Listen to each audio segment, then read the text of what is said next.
The mid-morning sun filtered through the large glass windows of a small, cozy cafe tucked away in a quiet corner of Manhattan.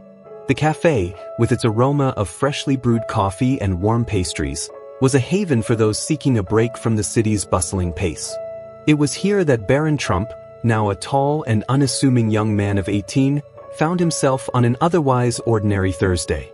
Barron, dressed casually in a hoodie and jeans, had developed a habit of slipping away from the public eye whenever he could. The cafe had become one of his favorite spots, a place where he could sip on his coffee, read, and escape the weight of his family name.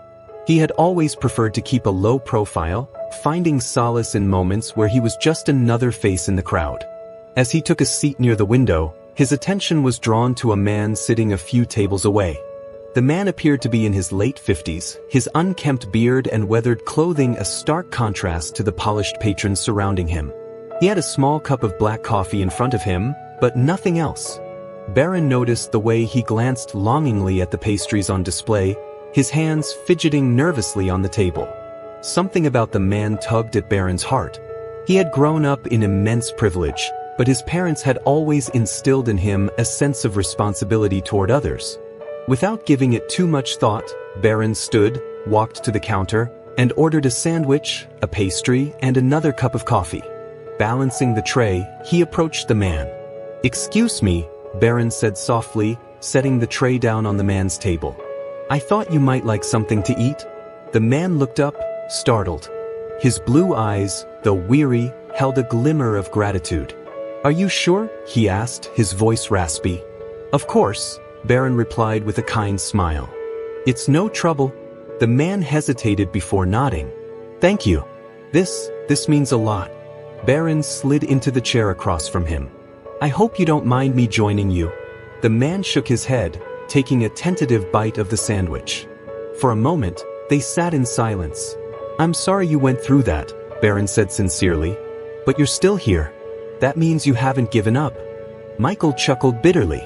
"I suppose. But it's hard to see the light at the end of the tunnel." As their conversation continued, Barron found himself growing more and more intrigued by Michael. Despite his hardships, there was an intelligence and depth to the man that couldn't be ignored. Barron felt a deep sense of respect for him, as well as a desire to help. "Michael," Barron said after a pause, "what if I told you there's a way to start over? To rebuild?" Michael raised an eyebrow. "And how would I do that?" "It's not as simple as it sounds." "I know it's not simple," Barron admitted. "But I have resources. Connections. Maybe we can figure something out together." Michael looked at Barron skeptically. "Why would you do that for me? You don't even know me." Barron smiled. "Because I believe everyone deserves a second chance." For a long moment, Michael said nothing. Then finally he nodded. "Okay," he said quietly. "Let's see where this goes." Over the next few weeks, Barron and Michael met regularly. Barron helped Michael secure temporary housing and connected him with a non-profit organization that specialized in helping homeless individuals find employment. Michael, in turn, began to open up more about his past, sharing stories of his time in the finance world and his dreams of one day returning to it.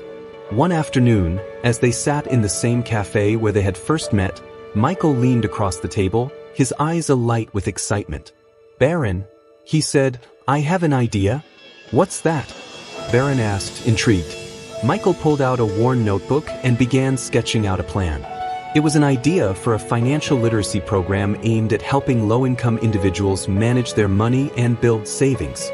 "I've been thinking about this for years," Michael said, "but I never had the means to make it happen." Barron studied the plan, his mind racing. It was brilliant, simple, practical, and impactful. "This could really work," he said, "and I'd love to help you bring it to life." Together, they began working on the project, pooling their resources and expertise. Barron used his connections to secure funding and gather a team, while Michael provided the vision and the know-how. The project, which they named Second Step, quickly gained traction, attracting attention from both the media and the financial community. But as the project grew, so did the curiosity surrounding Michael's past. Reporters began digging into his history, uncovering details that even Barron hadn't known. And then came the revelation that left everyone stunned. One morning, as Barron arrived at the cafe for their usual meeting, he found Michael sitting at their table, a newspaper spread out in front of him. His face was pale, and his hands trembled slightly. "What's wrong?" Barron asked, concerned. Michael looked up, his expression conflicted. "They found out," he said simply. "Found out what?" Michael hesitated before pushing the newspaper toward Barron. The headline read, "Former Wall Street was Michael Foster resurfaces with bold new initiative." Barron's eyes widened as he scanned the article. It detailed Michael's past as a highly successful hedge fund manager who had mysteriously disappeared after a series of personal and professional setbacks. "You were a hedge fund manager?" Barron asked, incredulous. Michael nodded. "I was. But I lost everything. My job, my family, my reputation. I didn't think I'd ever recover." Barron leaned back in his chair, processing the revelation. "Why didn't you tell me?" Michael sighed. "Because I was ashamed. I didn't want you to see me as a failure." Barron shook his head. "You're not a failure, Michael. You're proof that it's possible to start over, no matter how far you've fallen." The news only fueled the momentum behind Second Step, which quickly became a national movement. Michael's story of redemption resonated with people from all walks of life, and Barron's role in helping him rebuild added an inspiring layer to the narrative. In the end, their partnership became a testament to the power of compassion and second chances.